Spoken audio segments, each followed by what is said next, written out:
Hey guys, remember the absolutely beautiful singer Tweet from the 90s to 2000s? Tweet is one of the most beautiful women I've ever seen. Remember her songs Oops that she did with Missy Elliott and Call Me?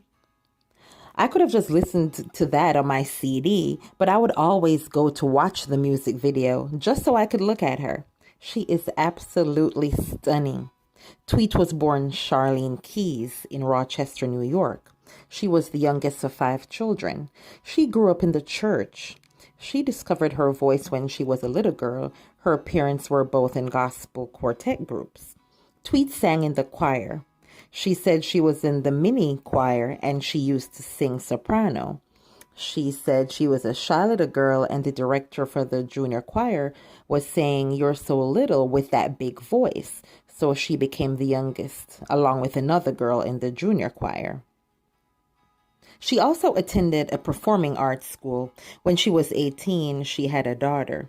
She was in an episode of Finding BT where she said she got sat down and she couldn't sing in the choir anymore. She said she felt ashamed because back then, that's just not something you do. You don't talk about sex, you don't wear makeup, you just wear skirts and sing for the Lord. She said she knew she disappointed her mother and father, but she doesn't regret it because she has a beautiful daughter. She met Devontae from Jodeci in 93. When Devontae came to Rochester, he brought the Basement Crew, which consisted of Missy Elliott with the group Sister, Genuine, Magoo, Player, Timbaland, and another group, Sugar. She said a guy from Rochester, New York, told her they were looking for some girls to audition. She didn't want to be in a group, but he said, just go and see what happens.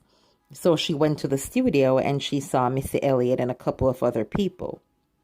That's how she met Missy. Missy told her that she loves her voice, and they became close after that. Tweet got the part. She said being in the group Sugar taught her a lot. She was older than the other young ladies and she was growing into being a woman. It also taught her how to be sexy, like wearing cute little things. The group eventually disbanded, and Tweet said she was devastated. She said her dad had a blue Lincoln Continental, and she would take it and ride on the beach, and she would go to the water and think about what she was going to do because she had a daughter. She didn't have a job, she didn't have any money, she had nothing. She said she was thinking of maybe jumping in the water, but she was so scared. She said one day out of the blue, Missy Elliott called her and told her she needed her in LA. She said at that time she was contemplating doing something to herself. She calls Missy Elliott her guardian angel because she came at the time when she was ready to go out. She didn't want to be here anymore. As a mother, she wanted to be able to take care of her child, and she couldn't do it, and that hurt her. She said the next day, Missy sent a limo to her house and she was on her way to LA to do Missy's background vocals for her Missy So Addictive. So Missy came at the right time. One day, Missy Elliott overheard her playing the guitar. She was playing Motel. She put the guitar down and Missy asked her to play the song. That led to her taking Tweet to New York and introducing her to Sylvia Rohn. Sylvia had her back and supported her with whatever song she wanted to release. While she was out there in LA, during the Missy Elliott So Addictive, they were riding in the car, and Missy put in a CD that Tim gave her with tracks, and the Oops track came on, and Tweet started singing a song that she wrote to another track, and Missy said, "What is that?" Missy wanted the song recorded that night, and they recorded it. Then we got that Oops song that we love.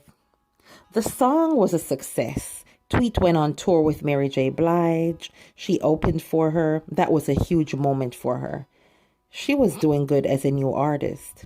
Her song Call Me was another successful song. She was on a roll. She wrote a song for Karen Clark on her gospel album. She wrote the hook for Monica's So Gone song. She was on a Madonna song too. She wrote a song for Whitney Houston. She said being in the studio with Whitney was one of the proudest moments in her career. She became friends with Whitney. She thought Whitney was so cool and down to earth. She said Whitney was a beautiful person and she will love her for life. Tweet's second album didn't do well. Like the first one, she wanted whatever they created to be on the album, but that didn't happen. Her label Elektra had merged into Atlantic and they didn't know who she was like that. They wanted her to do more street urban stuff, and she compromised. She said they didn't promote her video for her single, Turn the Lights Off. They sat her on the shelf, and she asked to be released. She was done at that point. She said she wasn't going to do this anymore. She disappeared. She shut everybody out. She rededicated her life to God, and it was a 10-year hiatus before she dropped anything else. She said she had wanted to get her spirit right because at that time she was back to contemplating. It was heavy for her. She had isolated herself so much she didn't want people to see her. She said she found a little apartment in Atlanta and was in there all day smoking and drinking by herself. And in the middle of one of her drunken episodes, she watched Toné sing Lord Make Me Over on BET's Gospel. And she fell to her knees immediately and started crying.